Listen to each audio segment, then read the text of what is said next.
ತೇಪಿ ನ ಭಂಗಮಾಪ ಹನುಶಿಶೋರ್ಯತ್. ನೋಡಿ, ಹನುಮಾನ್ ಅನ್ನೋ ನಾಮ ಇವನಿಗೆ ಯಾಕೆ ಬಂತು? ಭಂಗೆ ಪ್ರಸಕ್ತೆ ಅಪಿ ಭಂಗಂ ನಾಪ. ಈ ಗದ್ದಕ್ಕೆ ವಜ್ರಾಯುಧದ ಏಟು ಬಿದ್ದಾಗ ಬೇರೆಯವರು ಗದ್ದಕ್ಕೇನಾದರೂ ವಜ್ರಾಯುಧದ ಏಟು ಹಾಕಿದ್ರೆ ಪುಡಿ ಪುಡಿ ಆಗಿ ಹೋಗ್ತಿತ್ತದು. ಇವನ ಗದ್ದಕ್ಕೆ ಆ ಏಟು ಬಿದ್ರೂ ಕೂಡ ಇವನಿಗೇನೂ ಆಗಲಿಲ್ಲ, ಏನೇನೇನೇನೂ ಆಗಿಲ್ಲ.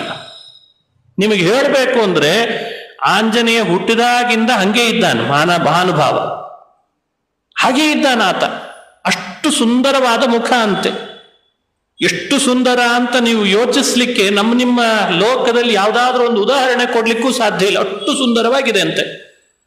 ಹನುಮನ ರೂಪವೇ ಅಷ್ಟು ಸುಂದರ, ಮುಖ್ಯ ಪ್ರಾಣನೇ ಹಾಗೆ ಸುಂದರನಾಗಿ ಇದ್ದಾರಂತೆ. ಯಾವಾಗಲೂ ಭಗವಂತ